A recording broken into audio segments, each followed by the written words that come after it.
Hi, Gina. Hi, Martha. How are you today? I'm okay. I've been better. Can you tell me a little bit about how you're feeling? See you look a little down, if you don't mind. Yeah, it's just like it's gonna be kind of stupid, but it's my dog. We've had this dog like for like 10 years, um, and I've kind of grown up with him, and now it's looking like we're gonna have to put him down. So Sorry to hear that. yeah, so it's really been bugging me. Like I have school and other things to think about, but like this is just kind of like been my focus, just because like I see him every day, and just thinking of the idea that he's not going to be there is just really hard for me right now. So, can you tell me why the dog has to be put down? Or? We found out that he has cancer, and so we've slowly noticed that he's gotten, kind of really tired and really slow and just not acting like normal stuff like he used to. So it seems like it's spreading, and it's looking like the end is probably going to be coming soon. When did you find out about this? We found out a few months ago. It was already pretty advanced when we found out. So. Okay. Wow. Sorry to hear that. It seems like it's really, making you feel down and yeah. And you said that you've had the dog for 10 years now, and yeah, when you guys brought him in, how was the relationship behind? How was it? It was great. Like we had him since he was a puppy, so like we've seen him grow up, and like as I've grown up, we've kind of grown up together in a way. And like I don't have any siblings, so it was kind of in a way like having a sibling. So would always go for walks together, or just go to the park, or even when my family and I would go on like family trips, like even camping trips, like he'd always come with us. So yeah, he's definitely like a member of the family. Is it accurate to say that he brought a lot of joy into? Oh yeah, into for life? sure. Yeah. And even just after a long day of work or a long day of school, like just coming home and like being greeted with lots of barking and So. That can be nice, right? Oh yeah, for sure. Yeah, for sure. He's always happy to see you. So. That's good. Yeah. So this, so what's happening right now? How are you dealing with it? How's the family? It's hard. Like it's nice that he's still there. He's not gone yet, but I guess just kind of thinking of the like kind of impending thing that's coming. Yeah, it's hard thinking that he's not going to be there anymore. It's hard. It's like losing a member of the family in a way. I know he's suffering though. Like you can see that he's not as active as he used to be. He doesn't like run as fast, or he gets tired really easily. So you can see that he's in pain, and so the one thing that's helping me is just thinking that he might be better off. At least that's what I'm trying to think. Okay. It sounds like this whole thing that's happening right now is just really stressing you out. Is that correct? Yeah. It's making me sad, I think, more than anything, just to think of what's coming. Wow. And how are the rest of the family doing? I think like my parents and I are kind of all feeling similarly. We're all really sad. Like I said, he's like a member of the family. Like they've seen him grow up with me. Yeah. We've had him since he was a puppy. Gone through all like the puppy training and stuff. And yeah, he's like a member of the family. It's like the second child they raised. Second child. So yeah. So I think they're really sad to know what's coming up. Yeah.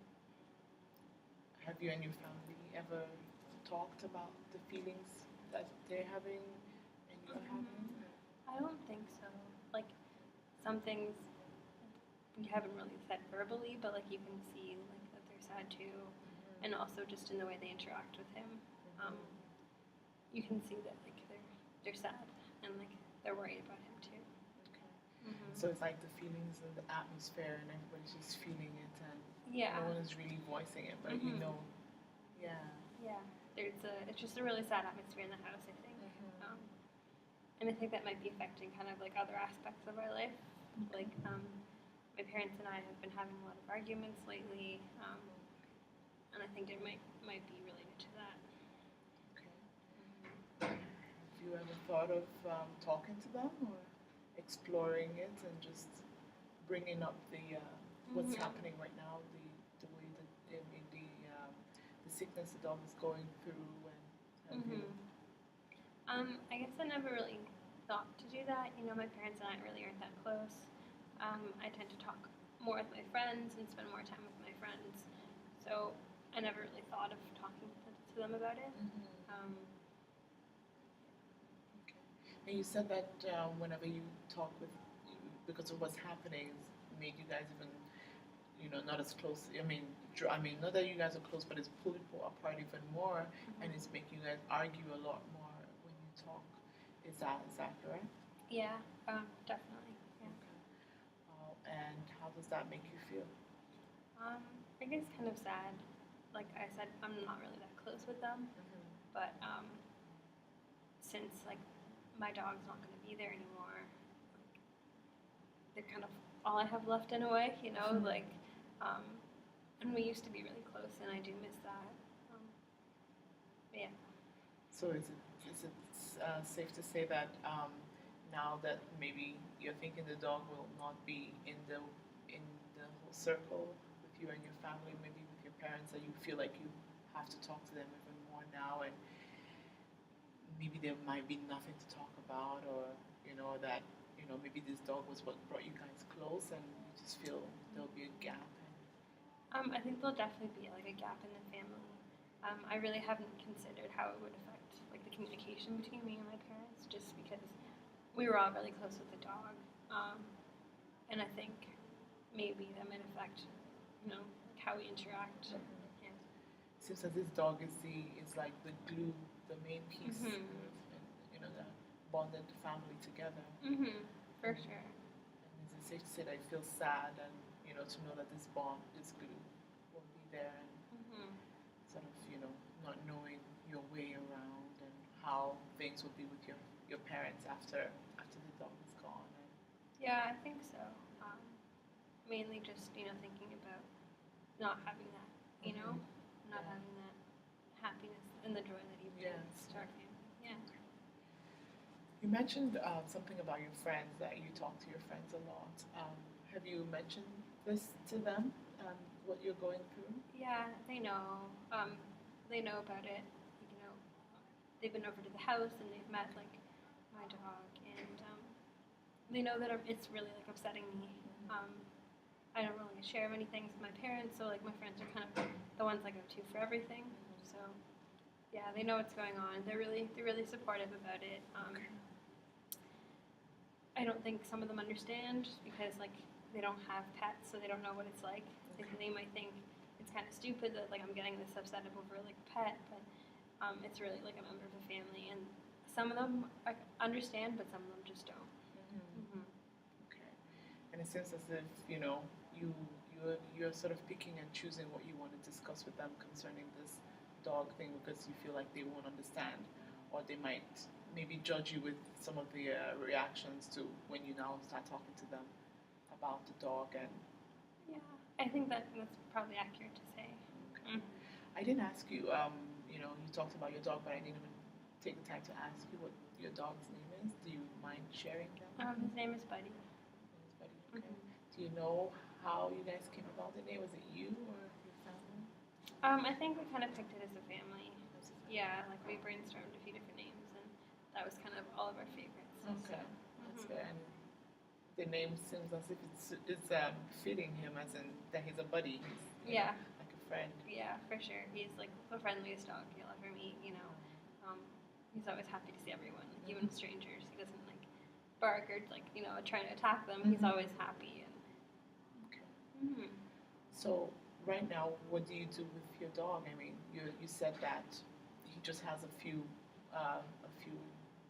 while, but maybe you don't know, or maybe I don't know if the doctor has told you how long he has. We haven't really like set any like date. I think we're gonna eventually have to put him down. Put him down. Okay. We haven't really set that yet, but it'll probably be coming up the next few months, I think. So before then, what have you been doing with the dog? You know, as your way of letting go. I've been spending as much time with like with him as I can. He can't really run or anything like he used to, but like just being home with him, sitting with him on the couch, yeah, just spending time with him. And how do you think Buddy feels about that? I think he's happy to spend time with the family. Like, Yeah. He's grown up with us, so I'd like to think that he's enjoying himself. Yeah. He's also getting lots of treats and stuff because we want him to enjoy the last little bit he has left. You know, is this accurate, Sis? I hear you talk about Buddy. You sound happy and excited, but still there's a little bit of sadness in your voice, and it's just there, and it's sort of like you're happy and everything, but at the same time you know what is about to happen, and it's making you feel down. I guess I have mixed emotions, right? Like I love him. He's a great dog, and we have so many really good memories together. But it's hard to think that he's not going to be there. But at the same time, like I know it's the best thing for him because like we can see that he's suffering and that he's in pain, and like we hate to see him like that. Yeah. And so we just have to kind of hold on to the good memories that we have. Okay. Wow. I'm sorry to really, to hear you say these things, because I know that from the way you're talking and from what I can see, you really love your dog. Yeah. Wow. So, is there anything that you can do right now that maybe might help you and maybe your family also, maybe prepare for what's about to happen, that that can help Buddy, know that he's not leaving and everything would just fall apart. Well, like you mentioned, talking to my parents, that might be a good thing to do. Like I never thought to talk to them just because we're all going through the same thing, and like we were all close to him. That might be a good thing to look into, just expressing how we feel with each other. Yeah. And I am kind of scared that like our family might fall apart since he's not going to be there anymore. So maybe talking will help that. Has it always been this way with your family? This strenuous relationship? No, like we used to be really close, but I think as I got older, I just kind of started talking more to my friends and less to them. So it kind of drifted apart that way. What kind of things did you guys do before the relationship became strenuous? We would go on like family vacations together. Go on different trips. Even just go out like for walks together. Do you miss them? A little bit, yeah. Just like being close to them. Since I don't have any siblings, just being close to my parents. That's good. Especially for like holidays and stuff. Yeah. So you said I mentioned talking to your parents. Has there been any method or ways that you spoke to them that got through to them that maybe you can think of right now that will help to talk about the emotions that are going on in the family? I haven't really thought about it much yet. I don't know. I guess like we used to have like family meetings where we would just check in on each other. We haven't had them in a long time, but like those always seemed to really work when we were kind of sharing how we felt and stuff, and just kind of checking in on each other. So I don't know. Maybe I could bring it back. I'm not sure. Okay. That's a good. That's something that you could maybe do. Is it okay if I ask who usually initiates the check-in? It used to be my mom. I think mostly she's kind of like the head of the household, if you will. And she always wanted to make sure we were all doing okay. Wow. Well, that's something that that you, like you said, that you can do. And maybe, like you said, spending the time with Buddy and making his last days here, meaningful. Maybe is there anything that you think, that your parents would want Buddy to, maybe the family would want to do before letting Buddy go? That's Thinking about like the good memories like has really helped.